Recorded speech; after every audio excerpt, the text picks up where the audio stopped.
मैं आरवी सिंह यादव और आप देख रहे हैं मेरा YouTube channel RV Singh Yadav editor. मैं आज सूर सरोवर पश्चिमी बिहार पर हूं और यहां पर कुछ जानकारी पिछले दिनों जो मिली थी वो ये था कि सूर सरोवर इलाके का जो इलाका है, इसका जो वन क्षेत्र है और जो झील है उसका दायरा कुछ कम किया जा रहा है, ऐसी जानकारी आई थी और यूपी सरकार ने इस पर कोई नोटिफिकेशन भी जारी कर दिया था। तो इसी सिलसिले में मैंने सोचा कि आज मैं इस इलाके की शूटिंग करूं और आपके सामने एक वीडियो रखूं। ये देखिए, ये सूर सरोवर के लिए आवश्यक सूचना है। उप वन संरक्षक राष्ट्रीय चंबल सेंचुरी प्रोजेक्ट उत्तर प्रदेश आगरा द्वारा। ये बैरियर चौकी है। जो भी लोग भीतर जाते हैं उनको यहाँ पर चेक किया जाता है। चेक पोस्ट है बाकायदे। ये देखिए, ये इनकी कैनोपी है जिसमें सारा टिकट का, सब चीज़ों का बाकायदे विकल्प तैयार किया हुआ है कि प्रवेश शुल्क प्रति व्यक्ति कितना होगा, शायद 30 रुपया लिखा हुआ है। और भालू संरक्षण केंद्र जाना है तो 20 रुपया लिखा हुआ है। बाइक स्कूटर 20 रुपये, कार जीप आदि के लिए 100 रुपये और बस के लिए 200 रुपये। जो बसों में जो बच्चे ले जाए जाते हैं सूर सरोवर दिखाने के लिए, उनके सब के रेट लिखे हुए हैं बाकायदे। ये इसका मेन गेट है और मैं यहीं से आपको मैं बता दूं, ये अधिकारी लोग हैं, वन विभाग की जो पुलिस होती है वो हैं। तो ये देखिए, इसमें एक वार्निंग भी लिखी हुई है। ये वार्निंग ये है कि बंदरों एवं अन्य जीव जंतुओं से होशियार रहें। तो पहले से ही ये कॉशन दिया गया है।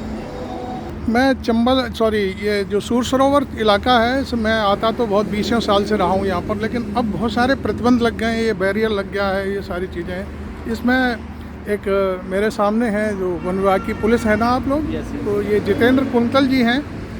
उनसे मैं बात करना चाह रहा था कि इसका क्या क्षेत्रफल कितना है, कैसे है, कितने में पानी है, कितने में वन विभाग है, बताइए। सूर सरोवर बर्ड सेंचुरी। आपका शुभ नाम क्या है? मेरा नाम जितेंद्र कुंतल है जी।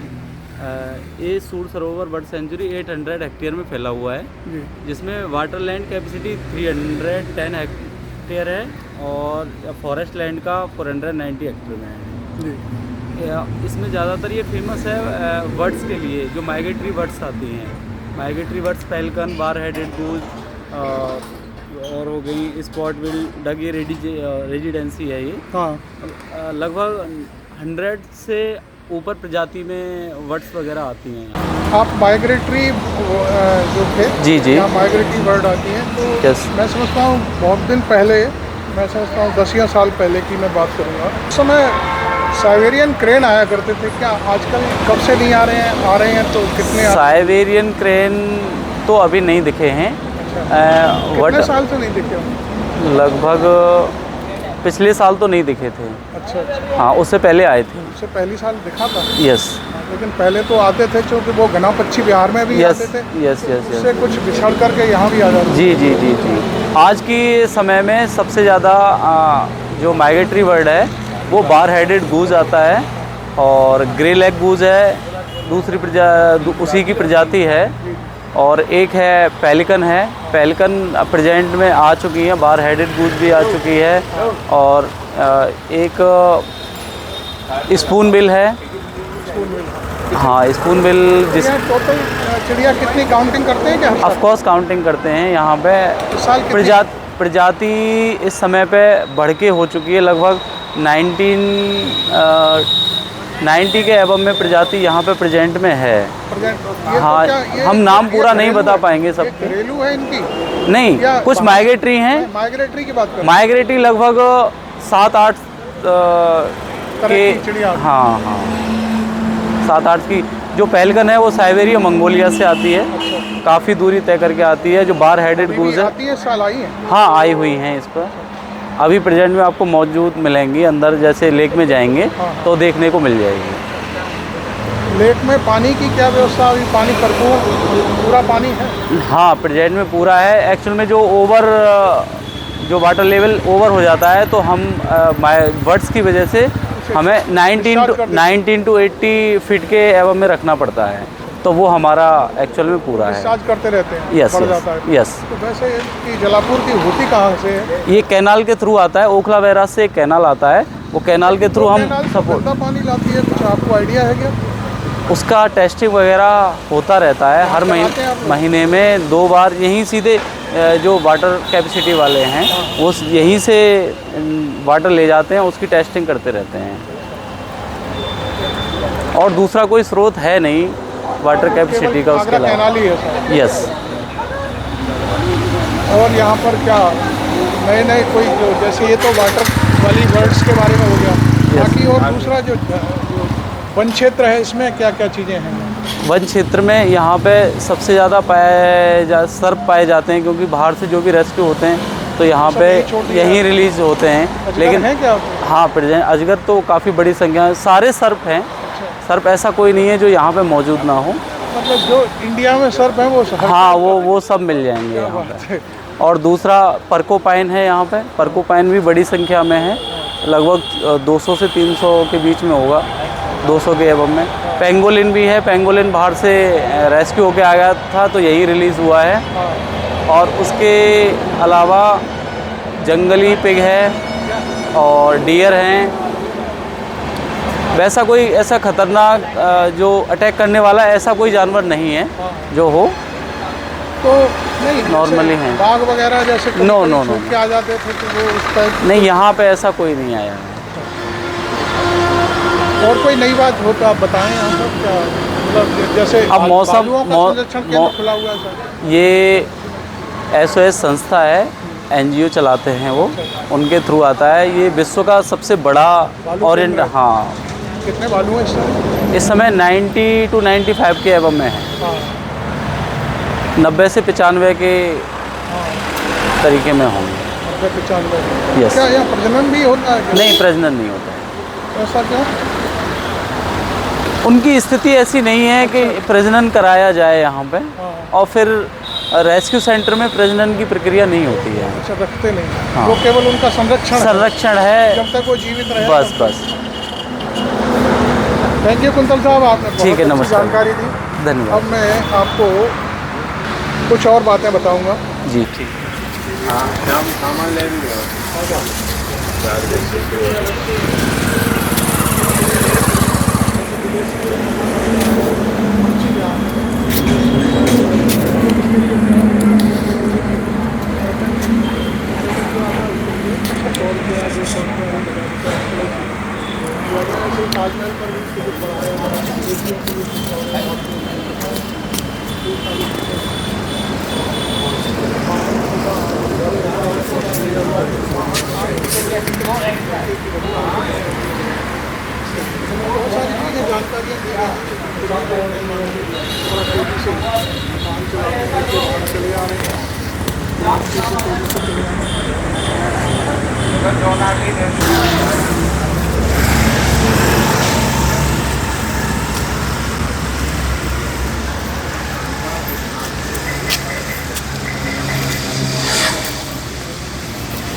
तो कुछ लोग यहाँ पर बिल्डिंग बनाना चाहते हैं, इस तरह यहाँ चल रही थी। मैं काफ़ी इस मामले में पहले भी एक वीडियो बना चुका हूँ जिसमें मैंने बताया था कि सरकार ने कोई नोटिफिकेशन जारी कर दिया है। अभी मुझे पता चला है कि कुछ जो यहाँ पर जो भी आसपास बिल्डिंग बनाता है कोई व्यक्ति, तो उसको परमिशन लेनी होती है कीठम से। कीठम का जो लेक है उसके अधिकारियों से, वन विभाग से। अब उसमें ये लोग परमिशन, अभी जैसे उन्होंने ऑन रिकॉर्ड तो नहीं कुछ बताया, लेकिन ऐसे ही मेरे को बताया किसी व्यक्ति ने कि 1 किलोमीटर से बाहर तो बनाया जा सकता है, उसकी परमिशन हम दे देते हैं, लेकिन 1 किलोमीटर के दायरे में हम परमिशन नहीं दे सकते कि कोई भी बड़ा भवन बने। इसी टाइप से आपको मालूम है कि इसके लेक के बिल्कुल जो पश्चिमी इलाका है वहाँ पर एक कॉलेज का भी मसला चल रहा है। उसमें भी कुछ लोग, हो सकता है गवर्नमेंट से प्रेशर डाल करके उस चीज़ को, दायरे को सीमित कराने की कोशिश कर रहे होंगे। तो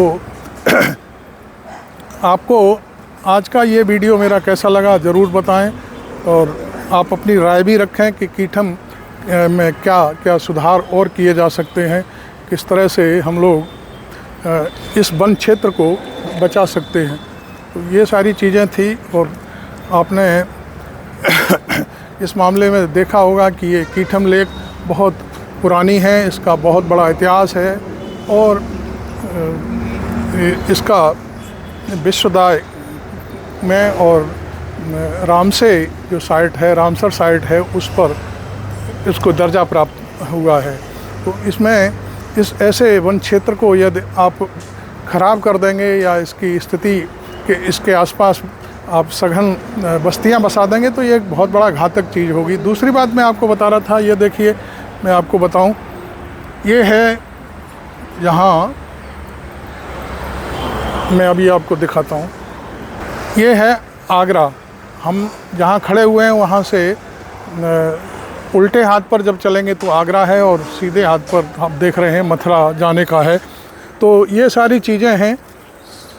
दूसरा ये बंदरों का यहाँ बड़ा खेल है। दूसरी बात मैं आपको ये बताने की कोशिश कर रहा था कि ये सारी चीज़ें क्यों मैं बताने आया हूँ, वो इसका मतलब ये है कि ये क्षेत्र बहुत भारी मात्रा में दूर दूर तक फैला हुआ है। इसकी वजह से आपको मालूम है कि जो आगरा है, आगरा की जो पब्लिक है उसके लिए ये एक लंग्स का काम करता है, क्योंकि यहाँ जो वन क्षेत्र है, इस वन क्षेत्र के ज़रिए से आगरा को ऑक्सीजन मिलती है बहुत भारी मात्रा में।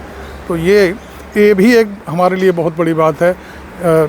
यहाँ पर कीठम है, और कीठम के बाद फिर दयालबाग इलाका है जहाँ पर भारी मात्रा में लाखों की संख्या में पेड़ हैं। खैर यहाँ तो मैं समझता हूँ अरबों की संख्या में पेड़ होंगे, लेकिन दयालबाग में भी लाखों की संख्या में पेड़ हैं, तो वो वहाँ से भी ऑक्सीजन प्राप्त होती है आगरा को। खैर, आपको ये वीडियो कैसा लगा ज़रूर बताएं। Thank you very much. मैं आरबी सिंह यादव।